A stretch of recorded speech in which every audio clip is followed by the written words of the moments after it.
Hello YouTube, I just wanted to pass on some information about G&G's FN2000. Just start with some basic stuff. The flash hider, it's a counterclockwise convention, so if you're looking down on into the barrel, it's going to be counterclockwise to install and clockwise to uninstall it. Mine came with the set screw. I heated it up, wrapped the barrel and the flash hider in tape, and twisted the thing off. It really fought me. So choose your method and your poison, but it's going to be tough either way. I'm going to tell you, they put a lot of Loctite or glue on my plastic flash hider.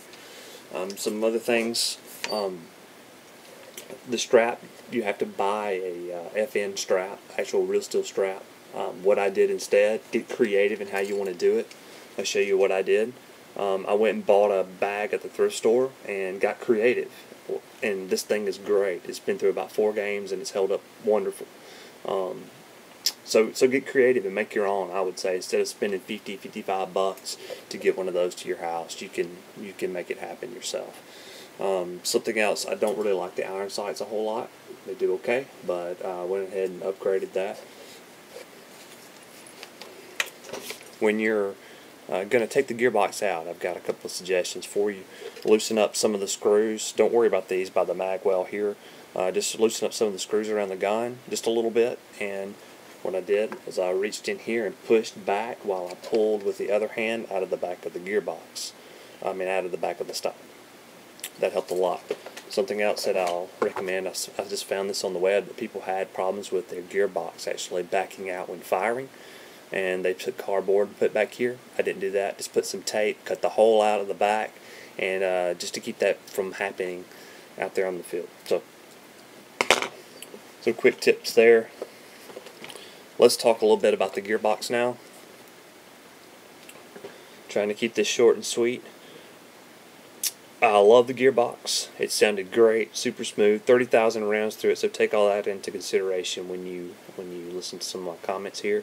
One thing that I'll tell you is how to adjust it. There's not a lot out there about this. There's the spring guide that's below that screw that you see, and you can take an Allen key, adjust that to where you want it, then take a flathead and turn the outer, it's kind of like a set screw, turn that against it, and then what I do is I go back in there with the Allen head and I try to back the spring guide out just a little bit, and that just locks everything in place, because I kept seeing this thing, the flathead screw there, it just kept backing out in the middle of firing. So you can lock it into place by doing that. To take the spring out, change it out, you just back the flathead out, then you back the spring guide out with an Allen head. It's that simple, really neat. Next, to a Mosfet, how to wire it. I'm going to tell you how to do it with a two trigger contacts. You'll have to look elsewhere. I guess I could think about it, but you'll have to look elsewhere to figure out how to do it with just one trigger contact. Mine's from Extreme Fire. And see if I can get where you can see this really well. You'll see each of those contacts. One's labeled M and one's labeled B, just for motor and battery. They have a smaller wire on each contact to your left. So what you'll do is just desolder one of those. The one with M goes to the motor. It's a red one. You'll desolder that, solder that smaller wire on there from your Mosfet, and then the one that comes from the battery that's through your fuse, you'll just take that off with the soldering iron and put the little small contact on there. Then wire the other side of the Mosfet to the battery and to the motor, and you're in good shape. So it's as simple as that. It could be kind of complicated since it is a two-stage trigger. Oh, that reminds me. If you're looking to buy one of these, since it is a two-stage trigger, so it's semi and full, and one trigger pull, it is a longer trigger pull. So that's one thing to think about if you really want that. Anyway, back to the mech box. Unfortunately, mine did not have an O-ring on the air nozzle. I still got good compression out of it, especially once I changed out the O-ring.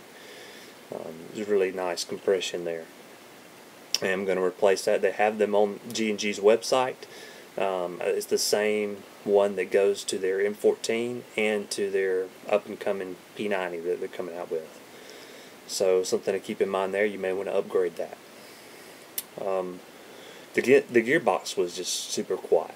One of the quietest guns I've ever heard out there on the field, and especially just stock from the factory. It was super quiet. I just opened it up to do some upgrades after about 30,000 rounds.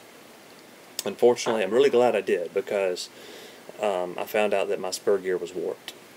It's just bad from the factory.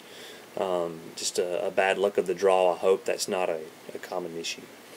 I was able to replace that fairly easily from parts we had lying around, since it is just version 2 gears in there. One thing that I will mention, when I took it apart, I was kind of upset because I thought this was shimmed way too high. It had a 0.6 millimeter shim on it.